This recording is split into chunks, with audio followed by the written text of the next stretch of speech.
Welcome. Thank you for joining us on today's webinar hosted by the National Center for Pyramid Model Innovations. My name is Victor Trinidad with NCPMI. Today's topic is Partnering with Success, Stories from Early Childhood, Professionals, and Family Engagement. Presented by Ben Reapy, Joanna Wasser, Margaret Olam, Sandra Contreras, and Jenna Mejia. Well, welcome everyone. Thank you so much for your time today. Family engagement has been the focus for high quality early childhood programs for a very long time, but lately in current events, its value has been elevated. And finding strategies to equitably enhance communication and relationships and collaboratively plan to support children's needs. These are all things that we can focus on.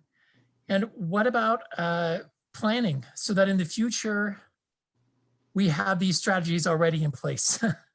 So intentionally taking some time to identify the practices that are working and finding ways of maintaining those is a worthy use of your time. So thank you for joining us today. And Johanna is going to introduce us to our wonderful panelists. Well, I'm pleased to announce Sandra Contreras. Hi, I'm Sandra Contreras. I work for Ability Connection Colorado in Denver, Colorado. I've been with the organization for over 18 years, and we're doing some pretty powerful things in the community. And Margaret Olam. Good afternoon, everyone. I'm Margaret Olam. I'm a external coach and consultant and trainer here in the state of Massachusetts who supports early childhood programs in considering social emotional wellness, trauma-informed care, and other initiatives. Wonderful. Thank you, Margaret. And Jenna Mejia. Hi, I'm Jenna Mejia, and I am an early childhood special education teacher for Malheur ESD in rural Eastern Oregon, and I run a LEAP model inclusive preschool classroom. Excellent. Thank you, Jenna and Sandra and Margaret, for joining us today and for sharing your experiences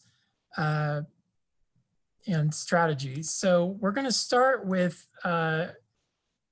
strengthening connections with families, because we know that in early childhood, in almost any education field, that it's all about relationships. So let's start with some ways that you're communicating or connecting with families, and then we'll get into a little bit more of strategies for just physical distance restrictions and those kinds of things. But what are ways that you map out connections with families? And we'll start with Jenna. So I am currently seeing students in person, but did see them virtually starting in March. The kids that get picked up and dropped off, I try to make sure that at least once a week I get a chance to visit with them, see how things are going at home, and share progress in the classroom. But honestly, it usually happens almost daily because you're seeing them all the time. And then I try to carve out at least one day a week where I'm texting or calling parents whose kids ride the bus, because those are the parents that you don't see and you don't hear from often. So it's nice to always just check in, send a picture of something that the student did in class that week, and make sure that they're staying up to date on how they're doing in school. I think one thing that became important to make sure we were focusing on during all of this time was that the parent needs were being met, because if parents' needs aren't being met, then our students' needs aren't going to be met. A big way that we did this was for students in Oregon, our kids are all online for school. And so noting if the families had older siblings and they're home doing school, how can we help our schedule work around that? Because if you have to come pick up your kid in the middle of another student's distant learning time, that's not going to work. So just make sure that we're being conscious of the family's schedule, whether they're working or not, and other needs that they might have, connecting them with the strategies that we're using in school so that they can use them at home. So some things that I sent home were the volume control worksheet that we use in classroom. That way the students would recognize it. And you know, if a parent's on a Zoom, they don't have to turn off their camera and go get their kid to quiet down. You know, they can just maybe point to the picture or give them the same visual cue that we use in the classroom. Core words boards rules, and Tucker Turtle was a big one that was really helpful for parents. So we teach that in the classroom, but a lot of kids, you'll notice, they'll tell their parents, like, I do that at school. I don't do that at home. So NCPMI put out a great resource that was Tucker Turtle at Home. And it's the turtle doing all of these things in his own house, and the words being used are home. And that was really helpful for parents to be able to teach it in that setting and use that skill. And along with that, sending home videos of the child using the strategies in the classroom so that the parents can see that the kid really can do it and how they do it. It gives them our words and our cues that we're using and allows them to carry that over at home, and making sure that they have the things that they need to do those things in their home, the visuals, the supports, the little cues, and all of those things that we would have in school, so that it's happening in both settings. Wonderful.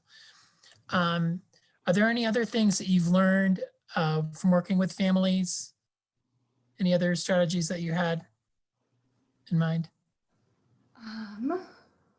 Like around sharing things with the families, materials with the families at home? Yeah, always making sure that they have what they need to complete the things that we're sending home, whether that be scissors and glue, the visuals, making schedules and sending those home. Right. But making sure that if I'm expecting them or wanting them to do something at home, that they have those tools. I think one thing it has really helped with is a lot of times we want the kid to master something before we send it home. And this helped us realize that, they can practice it at home as they're learning it too, whether that be communication systems or things like that. Just making sure that we show them how we're doing it and how we're making progress, and then allowing them to continue that on at home. Thank you so much, Jenna. And I'm guessing those videos that you share with the families is really helpful for them. They love it. And the feedback from it is great. They're so proud of their children, and to see the skills that they're doing, they just beam when they see them, you can tell. Wonderful. Thank you. Sandra, why don't you share, you're a person who works most directly with families as a family coach. Tell us about some of the ways that you connect with families, even during this physical distance restriction time, and some of the things that you've learned from families. The social distancing, working with the level 3 tier families has been a little difficult because they tend to need a lot more than your so-called typical family. So it's been a challenge just touching base with a lot of them. But what we've done is we've put a system in place to where I'm allowed to build a relationship with them first. So I'm able to get to know them on a deeper level so that they're willing to work with me and to help themselves. So building a relationship is the first thing.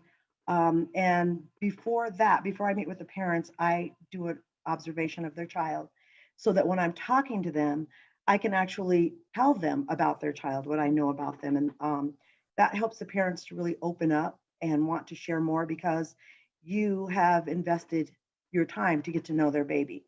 And that's what's important to them. So let's see, we spend a lot of time, just like Jenna does, by making sure that, because we do have a group that's doing online classes, and then we also have in-person classes. And the online, the parents have been struggling with technology and different things like that. And a lot of our families have not had access to technology. So we supplied them with iPads and made sure that they got their internet together and all that. So that's working out really well for us. We are finding that that working directly with the parent to work with the child has been beneficial to us, because the parent knows that child better than anyone. And so we partner with them. That's something that we've strengthened over this time, that we've always done well with it, but I think we're doing much better at it because we're more purposeful in what we're trying to do with them. Excellent. Thank you, Sandra. And I love that word, purposeful. The value of showing those families that you've got that connection with their kid, that you see the value of their child, Mhm. it's got to help that process a lot. I don't know. What are your thoughts? Yeah. It definitely does. It definitely does. Jenna being in the room and meeting the people directly, the families, grandparents, and so forth, is a lot easier than what I do, because the first time that they meet me is not in person now. It's over Zoom, or it's at the door, and it's not as personal as it will be when the pandemic is over. But right now, I have to work extra hard to build that relationship and let them get to know me. And it's hard to do it over a computer, but it's working. Excellent. Well, thank you so much. And Margaret, tell us a little bit about your ways that you're making you're strengthening connections with families. Absolutely. So I support programs, so I'm a little bit more removed from the direct support. But I just want to echo everything that Jenna and Sandra said. And then I think some of what I do with programs is really supporting them in troubleshooting. So if we have a family that's not engaging, or we have a family that's not logging their child onto the remote learning or engaging in the ways we want to see them engaging, supporting those programs in thinking about what might be getting in the way and what the barriers are. And thinking about how they can be curious and try to understand the family's perspective. So similarly to what Jenna was saying about if they have older children in the home that they're trying to manage their schooling, all of those pieces. So again, trying to understand, trying to support the family and bringing down some of those barriers.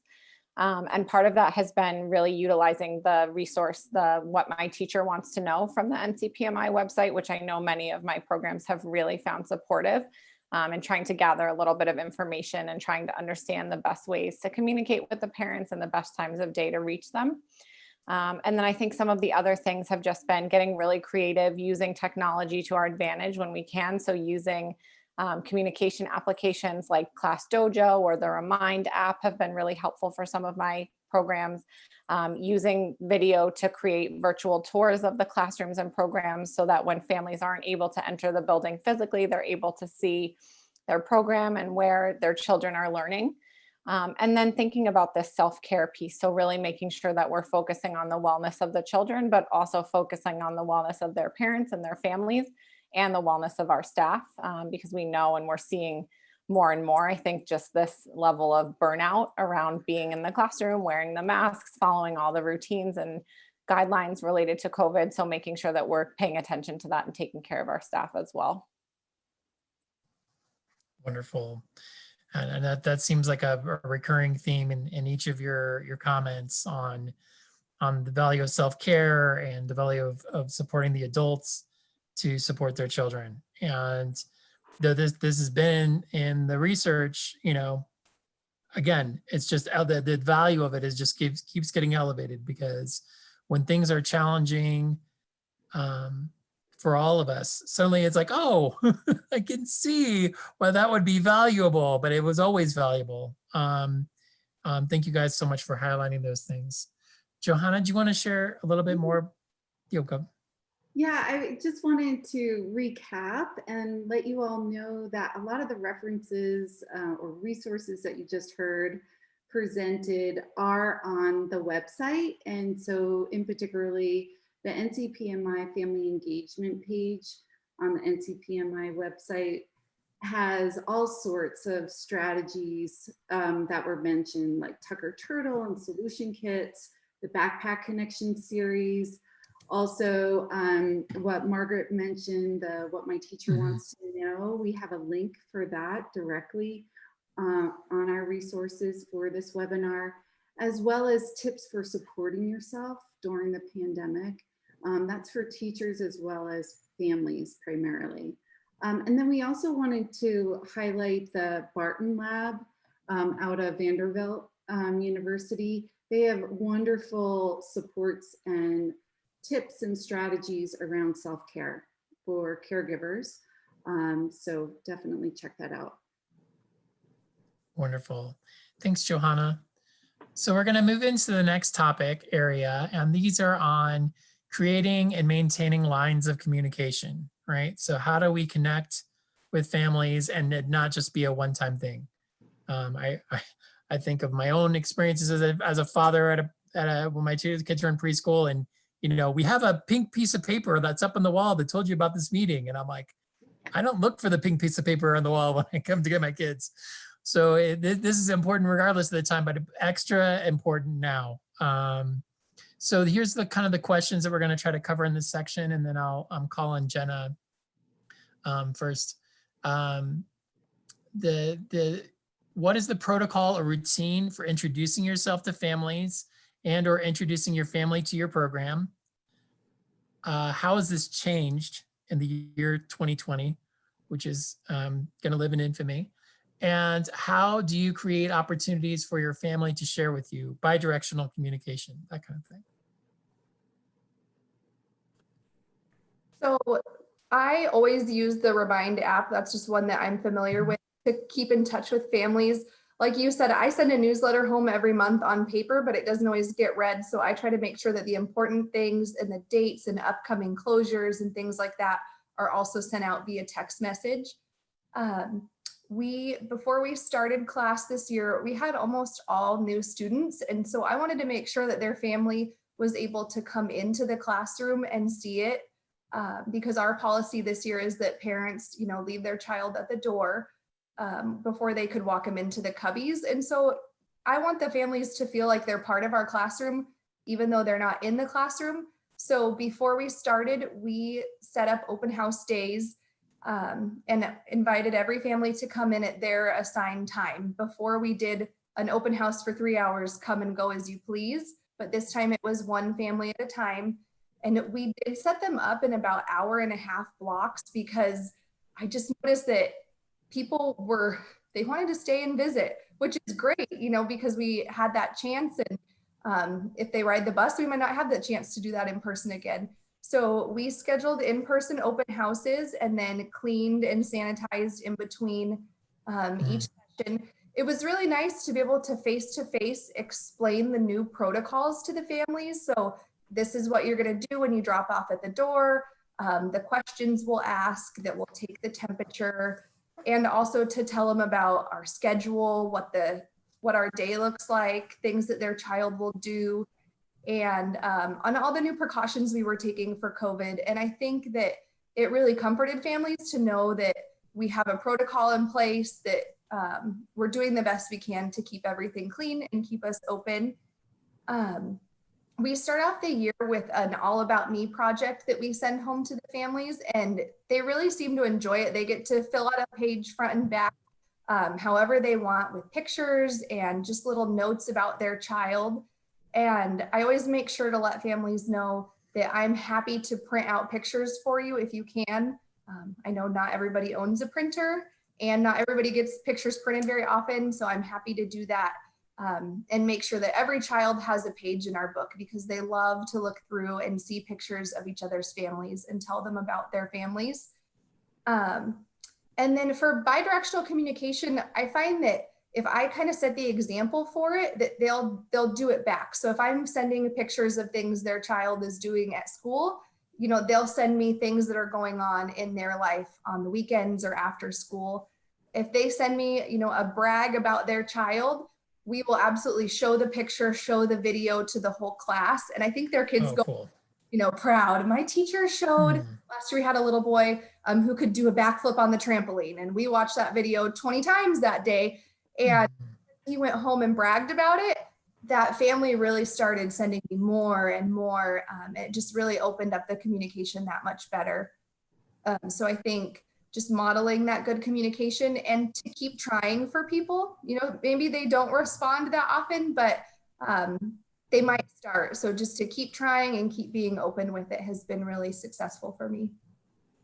Wonderful. I kind of imagine that them coming to the classroom is like a home visit in reverse, because you're making, instead of making the child feel comfortable that you're their teacher, you're making the family feel comfortable that you're their teacher. It was really true this year. You wanted them to feel safe in there and know that we were doing the precautions that needed to be done. Wonderful. Well, thank you for those ideas. Next up is going to be Margaret. I know the order is going to switch everybody on the call. So I know everyone likes routines. So just so you know, that's how this is going to go. There's going to be, all three are going to get a chance to talk. So don't worry. Margaret, you're next though this time. Tell us some about your protocols that you support programs to use when you're coaching them. Absolutely. So I think this family engagement piece for me has been a little bit of a silver lining of the COVID closures and kind of all the different ways we're looking at school and early childhood right now, because for many of my programs, this has been an area where they haven't really chosen to focus in the past. And then all of a sudden in the spring, there was this huge, huge need for family engagement and for that bi-directional communication, not just the school sending stuff home, but really information sharing in both directions. And so I think programs are starting to focus on it in a way they never did before, which I'm really excited about. And so it looks different for all of my programs. Some of my programs are fully remote, some are hybrid, some are fully in person. But I know that for all of them, this is an area, and especially for the fully remote children, that we really need those families to be bought in. We really need to be sharing information because these teachers aren't seeing these kids or not seeing them in person as much as they usually do.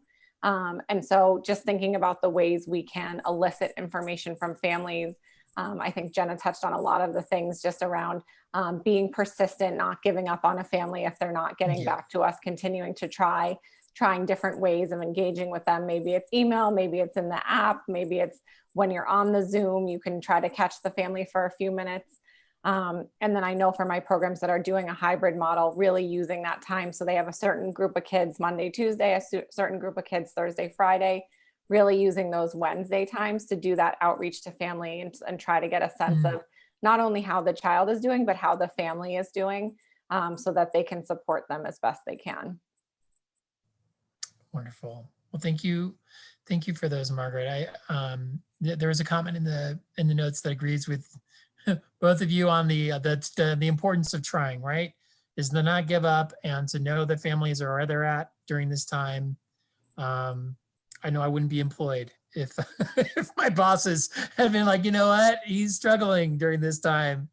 It's all of us are, and not giving up on families is really really valuable. All right, Sandra, tell us about some of your strategies for maintaining and creating those lines of communication with Just families like you're working with. Jenna, we've struggled to maintain that closeness, and so we've had to, personally, in the position that I'm having, I make sure that I am available to the families at an extended time during the day. I don't just have set hours that I'm available to them, because they're stressed out. They're not used to having their kids home like we're used to working with their kids all day. So it's a new way of living for them. So a lot of times I will do a Zoom meeting with them, sometimes FaceTime on their phone. I make sure I check with them to know what's convenient for them and what works for them. And I do checkups on my parents that I'm working directly with every week. And the teachers have, because we're a 4-day-a-week program, on Fridays, the teachers are calling every single parent and checking in on them and seeing what they can do to help support them during this time. And sometimes Colorado's had great weather, so we've been able to meet in the park occasionally and things like that. You know, we'll brown bag it and have a lunch with a parent or something like that. That works. And just asking the families what they need, not having our own agenda, but asking what their needs are, because sometimes in this business, we go into our agenda. I think now with COVID, it's their agenda and we have to follow their lead. And so that's what's been getting us through, is following their lead. It's making us rethink how we look at families. And I think it's working for us. And just being flexible with them, letting them know that you're there and letting them know that you genuinely care about what they're going through, because it may seem small to us, but it's huge to them. Yes. And bi-directionally, being open, being there, answering the phone when they call, answering their emails, their text messages, so forth. I don't get a lot of them, but some of our teachers do. And they've become very tolerant and open. And it's amazing to see what this has done, the virus and all of the changes we've had to make, how it has changed teachers' outlook on what they see it, their parents, how they see their parents, because a lot of our parents have had really negative responses in school. So they Mm. possibly come to us with that, but then being able to show that a teacher is not just a teacher, she's a human being. That's what this has given us the opportunity to show people, that we're human too, and that we respect them as being parents. And just getting to know the family cultures and to show excitement, right, on Yes. who the people are. I know that has been a lot of your work. In spoilers, Sandra and I used to work together, and so I know that has been at the Head Start for many years. And you want to share a little bit about what you do to make sure that families know that you appreciate who they are at their roots. And Well, first of all, we get excited. We get excited about who they are and what their background is. And by showing that excitement, it can be something as small as always using their first name when they come in instead of, oh, that's Johnny's mom. Actually using their name and actually being able to laugh at yourself when you have to ask them to pronounce it for you again and again. They're not offended. They're not offended that you ask them over and over. They see that you're really making the effort to know them, to understand them.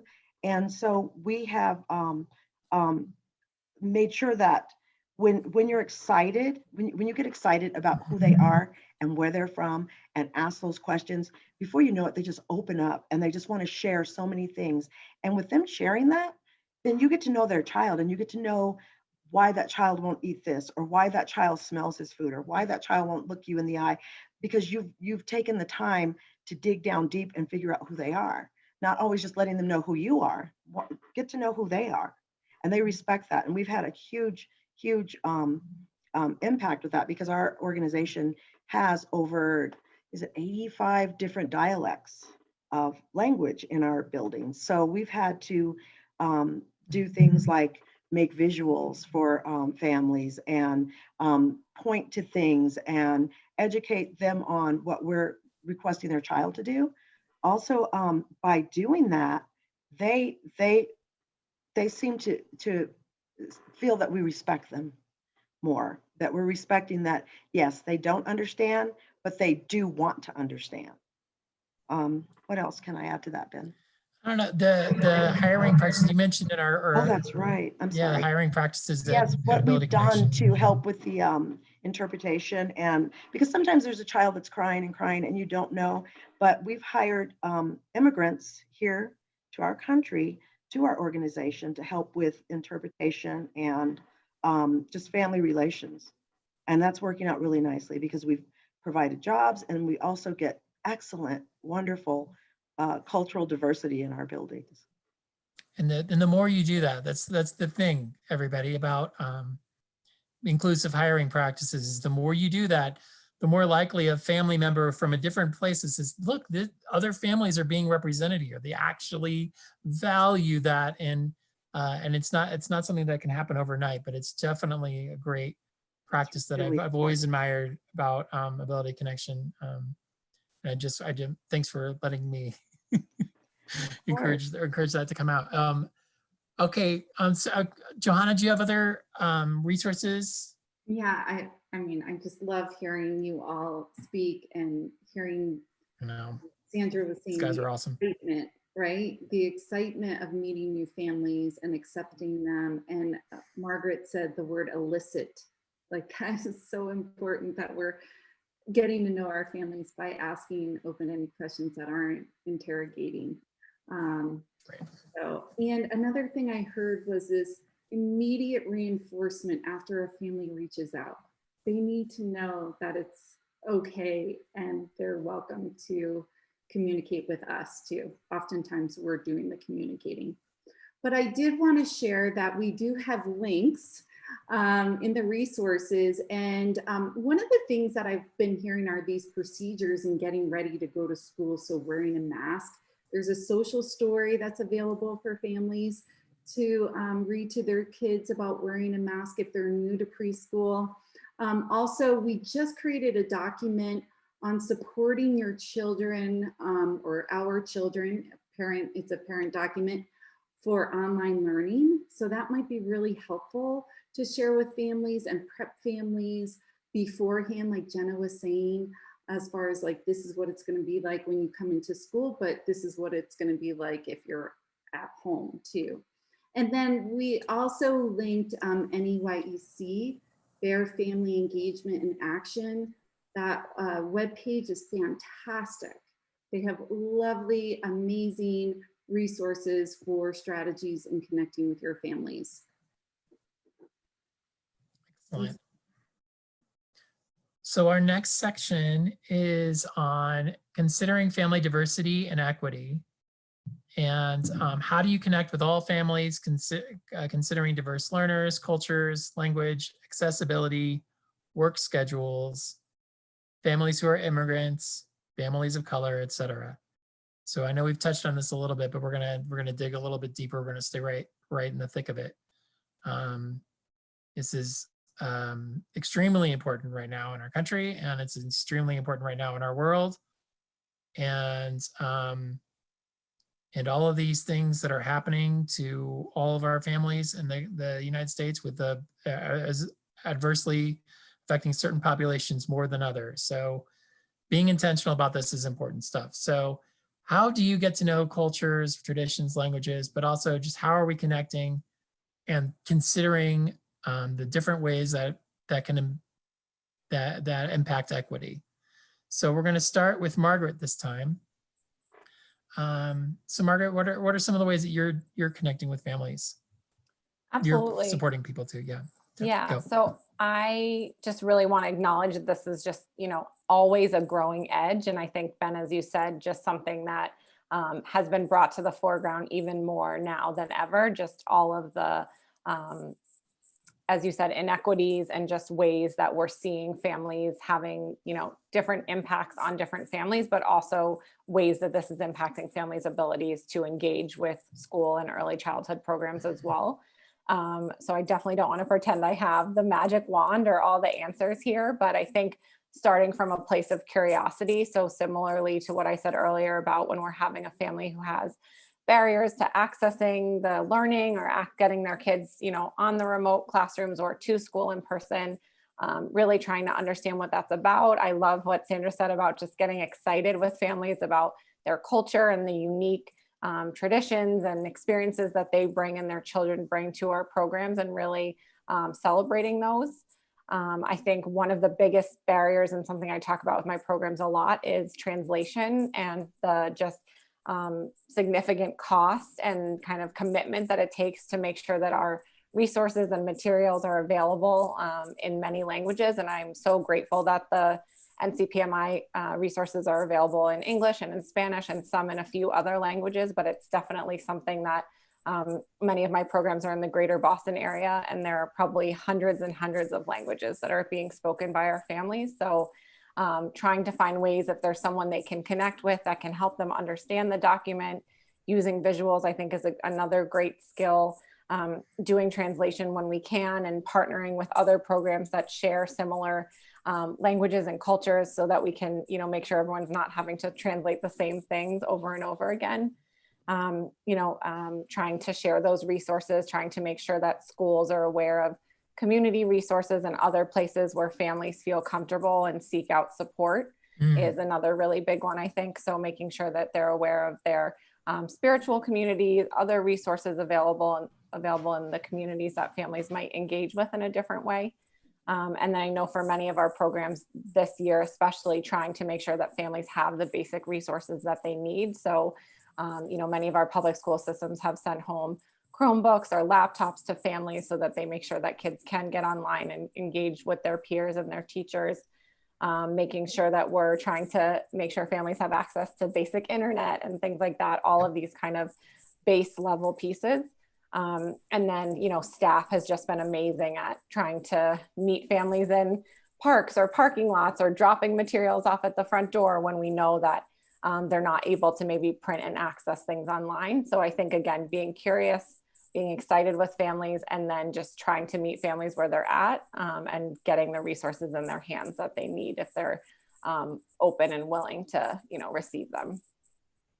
I'm listening to you, Margaret. I'm hearing like the what are the antithesis of judgment, like on families. Like, is there a word that means I'm not sure, but just that the curiosity to find out where families are at and what they need, and not assuming things is really valuable. Thank you for those strategies, and it does my heart good to hear overlapping strategies between our participants, between our panelists, and you can see how certain strategies are helpful for multiple different reasons. Sandra, I'm going to come to you next. What are there other things that you would like to share? Since I covered most of it, I think just really staying up to date on what the needs of the families are, and that changes daily. I have a family that called me yesterday, and her apartment has flooded, and all of her personal belongings are gone. And she is in, so we're working now to help her get housing and to get all of her things back. But in the meantime, she has a child with a disability that we have been trying to work with her to get him ready for kindergarten. So that's been put on the back burner. Her child's on the back burner until we can take care of the housing situation. So that is like foremost in my mind today. And I know that we have the ability to help her so much, but because she speaks a different language, that's going to be even harder for us because she doesn't understand what's going on. She doesn't have family here. She's here just with her child. So it's a totally different circumstance. And what happens with that is we have to bring in a team of people, which there's like 5 of us working with this family right now, trying to help her get back on her feet. But in the meantime, we have all these other families that have needs. So what we're doing is pulling in a lot of our immigrant parents to help us to connect with them, because what we found that in that community, if unlike us Americans, we don't know second and third languages that often, and they do. So we're able to utilize them in such a different way that they're making these phone calls and they're making, explaining to her what is actually happening, to where I couldn't get that point across with visuals or anything. So just utilizing the community that we have is connecting us with, our families, no matter how diverse they are. Now, we're not able to cover everything, but it's who knows who. And they know each other, and they'll say, well, Miss Sandra, so-and-so speaks blah, blah, blah. And so it's just a beautiful thing to see how they come together. They don't have very much, but they come together to help each other, and then they help us help them. There's a Phil Strain's early work on the RIP program, where one of the pieces of that was he would encourage families to get support, but then they would support other families. And after the program, the parents from the program, like years later, when they were asked like what was the best part of this, their giving back was one of the most valuable pieces for them. And that you guys build that community, Sandra, that helps families to support each other, and that you see the strengths of your families, and you have encouraged families to share their strengths and to support each other. And again, back to the relationships. This mom is not going to listen to strangers for ideas on how to get a new housing or whatever, unless she trusts you. And by having worked at building those strong relationships, you can get the other people to support and then provide the things that this family needs, so that we can get back to all the other pieces in supporting the child. But supporting the family is supporting the child, right? Like it's like it is. It's just 100%. So it's just basic needs. We have to attend to the basic needs first before we can move on. And that's isn't it interesting that we sorry, Johanna, you were gonna. Well, I just have to say it because it's in the spirit of IDEA too today. And the 3 most important things are access, participation, and support. And that is a great example of that, because the family needs that in order to help support the child. So it's a lovely example of collaboration. Thank you for sharing that. You're welcome. And also thanks for helping me go to sleep earlier tonight. I appreciate it. Like whenever the good things are happening in the world, it helps me not to like go through another cycle of Yeah. gloom and doom. Okay, Jenna, would you like to share some of your strategies with us? Would love to. So going along with what they said as well, I always like to make sure I know, what parents' schedules are like. They're working. I talked about that earlier. And when the best time to communicate is. It goes back to that form, what my teacher wants to know. I think those are good things. Do they like email? Do they only want to text you? A good example of this is I had a family that we could never get a hold of, wasn't really responding to text, was never returning phone calls.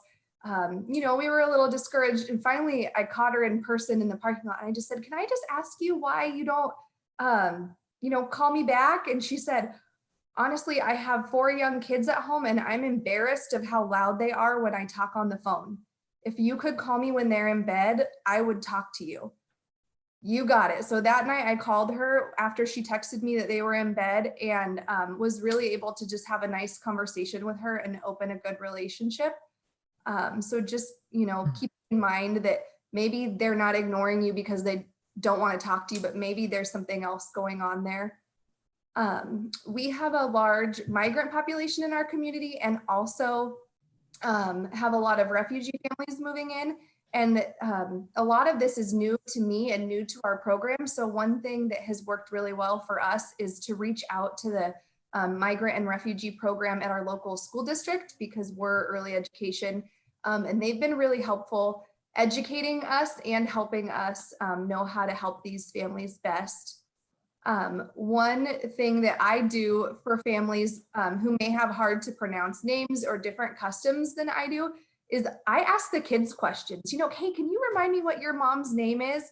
And they'll tell me, and we'll practice it. And they'll kind of tease me if I say it wrong. But then I know I'm a lot more confident when I do talk to their families, because I feel like I know the proper pronunciation, and just showing respect for how their family says their names and for their customs. They'll teach me about their holidays and the type of different foods that they might eat, and it's been really helpful. As far as equity and diverse learners, because I'm a special education teacher, that's a big part of what I do and is close to my heart. One thing that this has really reminded me is to make sure that I'm tailoring the materials for that child's level. Because there's nothing more discouraging as a parent than getting this packet and you're so excited and it's full of work that you feel like your child can't do. So I want to make sure that what I'm sending home and what I'm encouraging them to do work for their child and their abilities.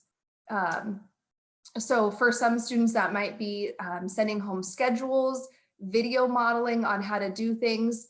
I helped one parent who was going to homeschool her child this year set up a work basket system with some visuals and some videos on how that could work, and that was really helpful. And I also think that over the pandemic, it was helpful for me to know where my students live. If I send them a big packet of activities that they can go do outside, well, maybe they live in an apartment building and they don't really have an outdoor space to play in. So making sure that, I knew what their situations were and how I could make sure that what we were giving them was something that they could be successful with. Thank you so much, Jenna. Okay, we're rounding into, if you are on this call, and we're rounding into the last couple of slides. So there is a question and answer section. So if you have questions that you'd like to ask our panelists, we're going to get there soon. So just start thinking about some of your questions. Okay. So the next, Johanna, I'm sorry. Hey, you're fine. Do your thing. Just a quick plug again to those resources. We have linked the Head Start ECLKC website, which is amazing in supporting all families with really great strategies and resources for getting to know families and their cultures and embracing diversity. as well as I'm going to remind you all to check out the Barton Lab website too. There's really great resources there as well. Excellent. Okay, this next section is about challenging behaviors and the reduction of challenging behavior. And there's like a forward phrase for this section, but I think one of our participants may be sharing that in a minute. But what have you found effective when partnering with families who have children with persistent challenging behavior, and specifically during these times? But what are you finding effective? And we'll start with Sandra. Thanks, Ben. Our procedure is when a child is exhibiting challenging behavior in the classroom or even at home now, we talk with the teacher to get a background on what she views is going on. And then we meet with the mom, whether it's over Zoom or telephone call, to get more information on what's happening and if the behavior is happening only at school or if it's happening at home and at school, and what works for mom.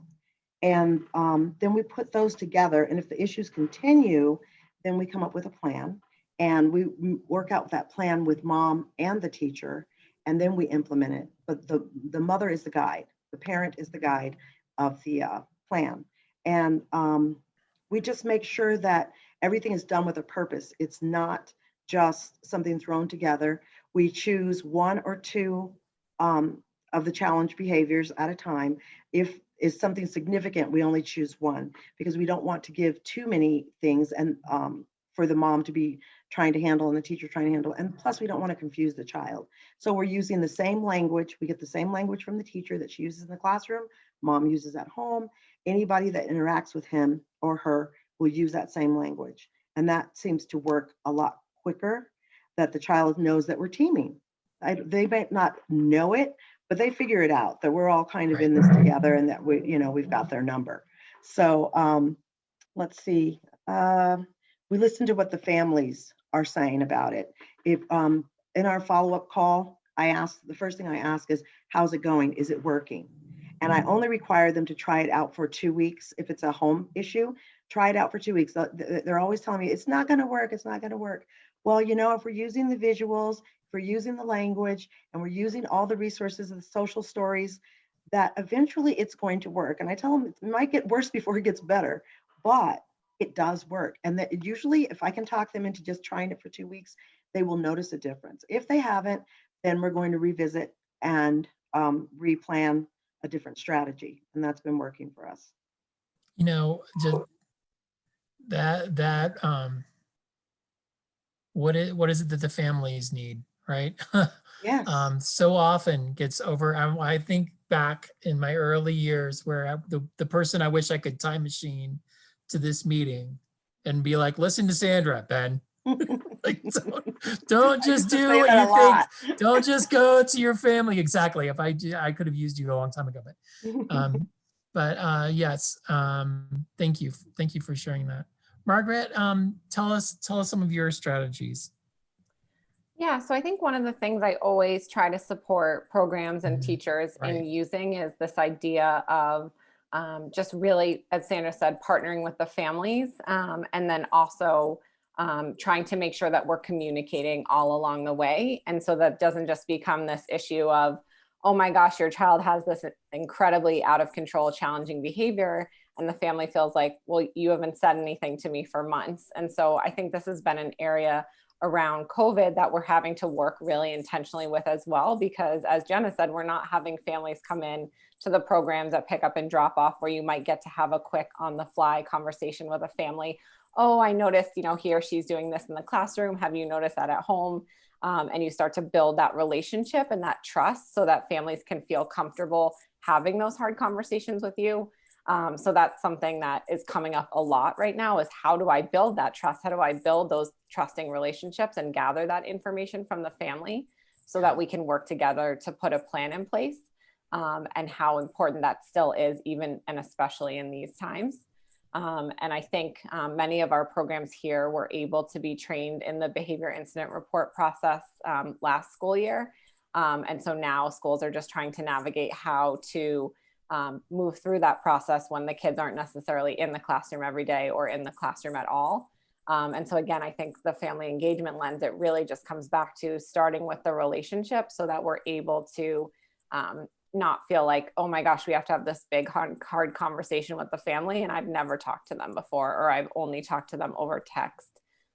So I think that that's the biggest piece that my programs are focusing on right now, is how to build those relationships and then how to have those conversations and how to often support families through this from afar. Right. If you're going to operationalize a strategy and you don't have a relationship with the family, there's zero chance the family is going to follow those steps. I mean, to use the techie terms, but like, they're not going to listen to you if you're saying, here's the plan that you're going to do. But if you have that relationship, they give that input, as both of you are saying. Jenna, are there other thoughts that you had? And let's hear your thoughts on supporting reduction of challenging behavior. I think it always helps to start by, acknowledging how difficult that challenging behavior is, for their family, for the parents, for the students, so that they know you're not just like, oh yeah, whatever, that you see it and that it's a valid concern that they have. Let them know that I don't have a magic wand I can wave and make the challenging behavior go away, but here's some steps that you and I can take together to help you guys at home, whether that be sending visuals home, just kind of coaching them on what kind of language they want to try to use, and to do check-ins after we create a plan. So to make sure they know that, I didn't just give them a one-time support, but that I'm here to continue to help them troubleshoot that behavior, and to give the parents positive reinforcement, because it's hard. And to let them know that they're doing a good job and that you can see that they're trying, is really helpful. I think that's what will have them continue to work on it. Wonderful. Well, thank you. Thanks to all three of you. Johanna, you shared a wonderful resource. Do you want to talk a little bit about that? Yeah, so I heard Margaret mention the behavior incident report. So I put the link to the behavior incident report into the chat. So if you haven't heard of that before, it's on the NCPMI website. There's a wonderful training and materials are available there. Also, in our resource list, we have the NCPMI family-centered coaching strategies, which are really great in helping families work through some of these, like coaching them through using certain techniques.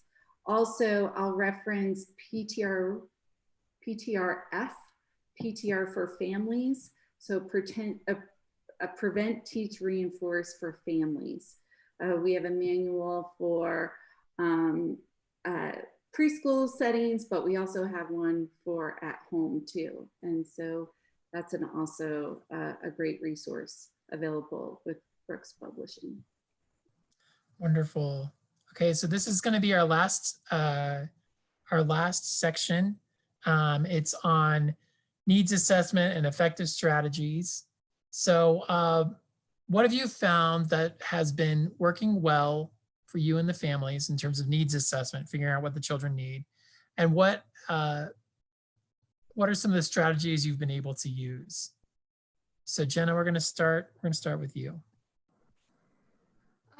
One thing that has worked really well is just acknowledging to our families that that their family comes first.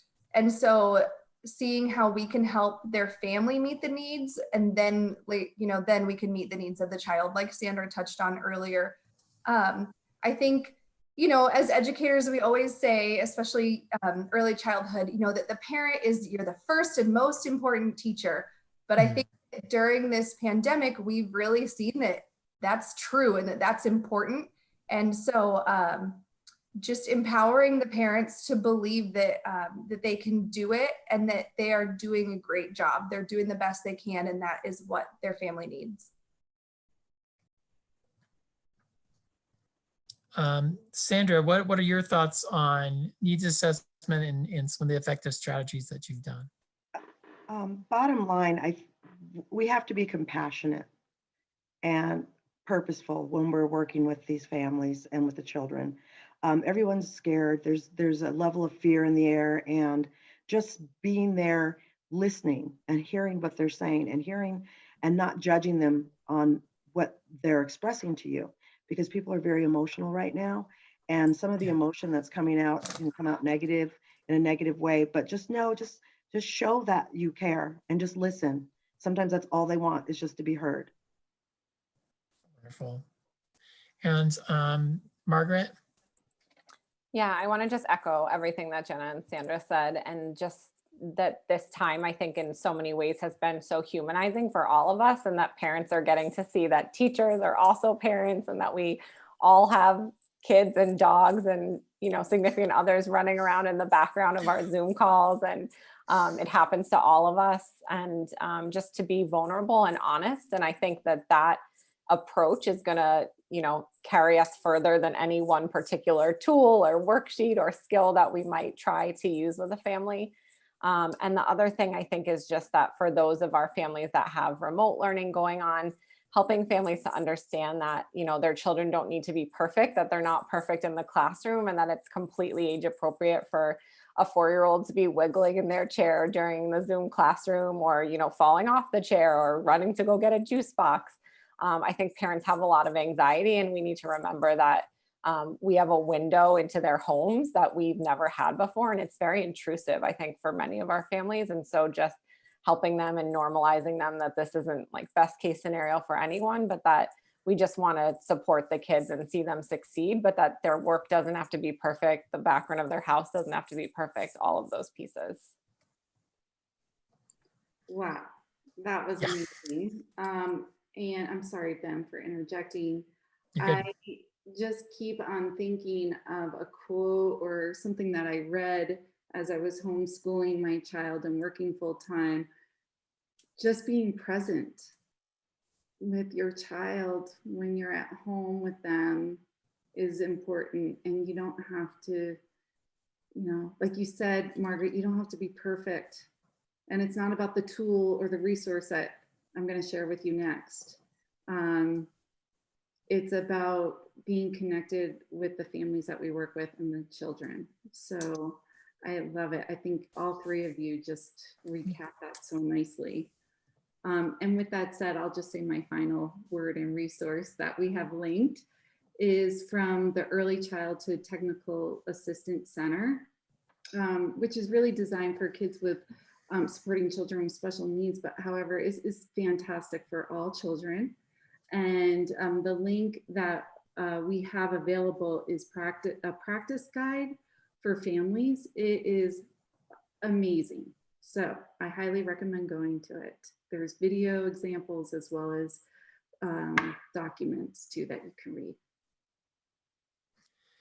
And that brings us to the last of it. I want to thank all of our panelists for their wonderful insights and for today's session. It was a great experience. As you see here, your feedback is very important to the work that we do. Please remember to provide your feedback on this webinar with our post-webinar survey by typing the web address shown on this slide into your internet browser. Your certificate of attendance will appear once you submit the survey. We also invite you to visit our website, challengingbehavior.org, to sign up for our upcoming webinars, access recordings, download pyramid model resources, and more. And we'd like to thank our funder for making this webinar possible. This concludes our webinar. Thank you and have a great rest of your day.